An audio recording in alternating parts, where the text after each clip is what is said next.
is how he can jump between all these different disciplines and then not really have any kind of connection to anything personally. He never talked about why he was interested in writing about this or what the question was that he had himself.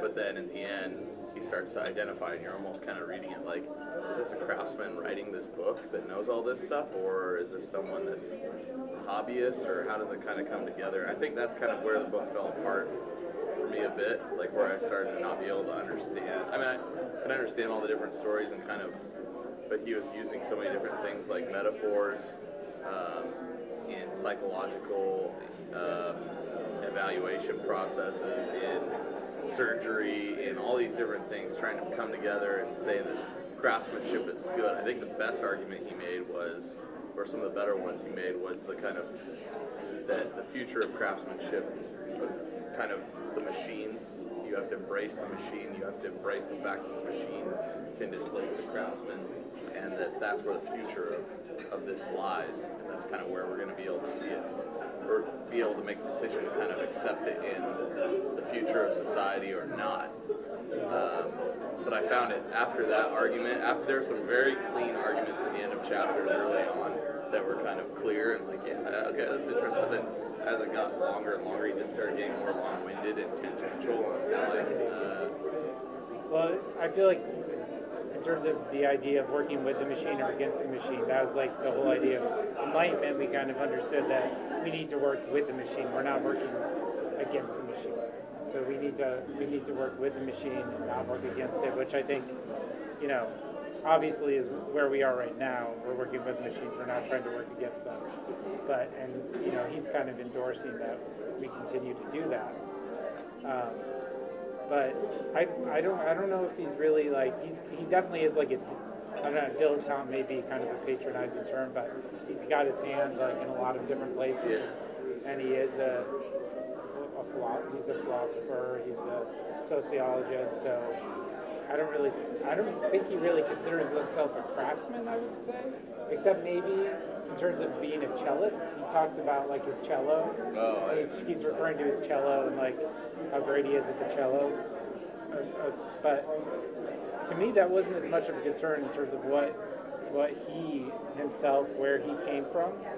To me, it seems like he's kind of like a consultant to different fields that may use craft, like to architects, to urban designers, to big companies that may produce a product that requires, because to me that seemed to be his role. Like I kind of have a little bit of knowledge about a lot of things, and I'm kind of a consultant, and I know a lot about craft. Or you know how to bring together a bunch of different subjects under the theme of the craft. Yeah, but that's what I was worried about in the beginning. I was like, are we just going to talk about traditional roles of craft through this whole book, and he's not going to move beyond that? And then, where does that really leave me? Because I know that, there is someone who's really excellent at like making knives, and there is someone who's really excellent at making pianos. But, I want to learn more from this book than that. That's why I was happy by the end of the book. But I kept bringing it back to, architecture just because that's the way I was trying to frame my reading of the book. And we kind of started to get there at the end, but it started to get so philosophical, kind of like I was lost because it was such a big jump from piano making, as an example, to paradigm shifts and making these different leaps, conceptual leaps. Animal experiments with frustration. Yeah, that you they made sense, but they were tangential. They were hard to understand in the same way that the beginning of the book was. Did anyone else have like a good reading of the end of the book in terms of like the way they kind of processed what he was saying? I'm gonna have to refer back to my notes. I haven't gotten to the end of the book, but it sounds like you're saying that by his definition that an architect as coordinator or say a conductor of a symphony would not be considered a craftsman. Is that? Yeah, and he was basically saying that in the beginning of the book, and then by the end of the book, he's trying to make that conceptual leap that actually they are crafts. We are, or architects are craftsmen. But it's not through the traditional understanding of craft. It's like craft at that point becomes it becomes a way of understanding things. So in the beginning, we're kind of looking at craft as the way of making things.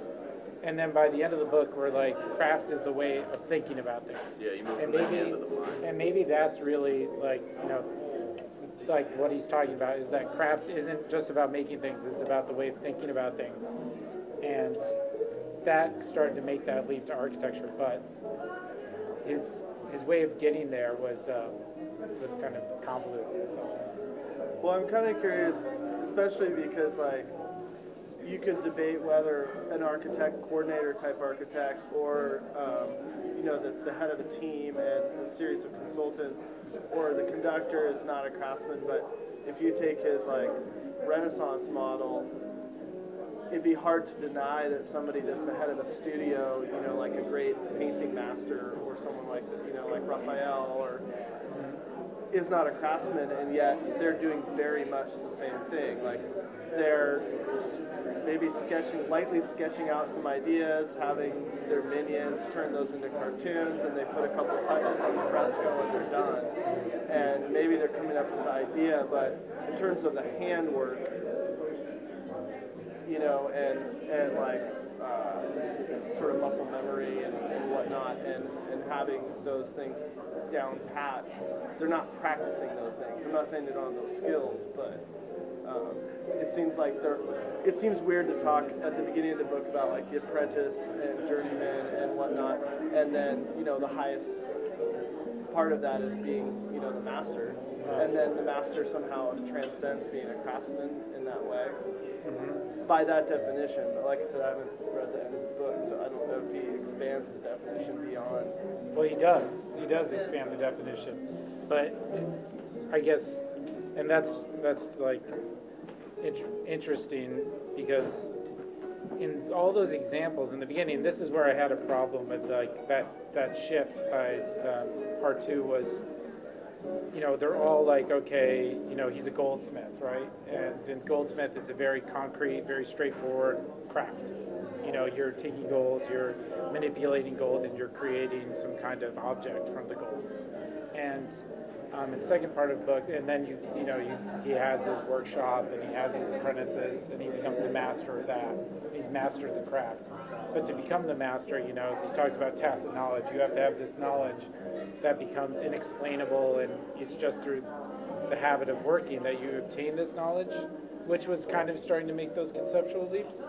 But then, in the second part of the book, he starts, without that kind of really thorough, linear explanation of like the crafts person, he all of a sudden is jumping to, and he explains it. He's very thorough about explaining things and rationalizing things.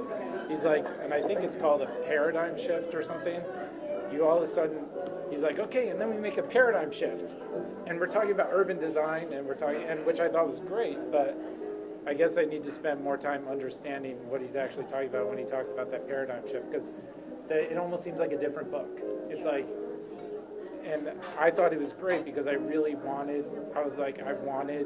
the urban designer and the architect to be the craftsperson the same way that the goldsmith was, but there wasn't really there wasn't that same kind of explanation of it, the concrete explanation that he had in the beginning for like the goldsmith. So it seemed like one aspect of it, like you were talking about the goldsmith, and maybe even today, is that he talks about how unscientific alchemy was at that time, and that part of being a goldsmith was deciding what is gold for lay people. And I think there's definitely an analogy to architects today deciding what is or is not architecture, considering that most people agree that very few buildings are designed by architects, and it's our job to decide, at least at a cocktail party, because there's not architecture. To jump on that too, a subset of architecture is green, right? Deciding what is green, and I was drawing parallels to that as well. Yeah, that's probably even a better analogy, because you feel that green should be objective, and art or architecture does not feel as objective as what green ought to be. I don't know, one of the themes that kept going throughout the book was, is craftsmanship something you make, or is it this idea that he kind of talks about? And can that term now be translated to the idea of generator, not just physical generator, for lack of a better term. So I had a struggle with that, because I too wanted the architect or the urban planner to be a craftsman, and I think when we look back at kind of historical or iconic architects, they are craftsmen because they do a little bit of that physical making and idea making at the same time. And I feel like maybe it's like your totem connection. That yes, I'm this great idea philosopher kind of person, but also I do it. I make it. You know how. I know how to make it. And that knowledge can be passed on to other people to become craftsmen. So, I don't know, those are kind of my synopsis thoughts. I did like how he opened it up. Like, I think we were talking about the whole year of, like, our theme for this year was just what is a craftsman. And I think, I did like how he related it to, like, all different fields. But after you talked about it, I did realize that, like, yeah, you didn't really mention the association with the architect. Where is this going? Well, like to use the Frank Gehry example, like he talks about Frank Gehry, and he talks about the way that he kind of got craftsmen to work with tools in a new way, or material and their tools, manufacturing material in a new way. But he really doesn't talk about Frank Gehry as a craftsman as much as he talks about Frank Gehry as the manipulator of craftsmen. So it's kind of like he gets these craftspeople to work in a new way. So he kind of, he's not so much the craftsman as he is kind of the orchestrator or the conductor of the craftsman,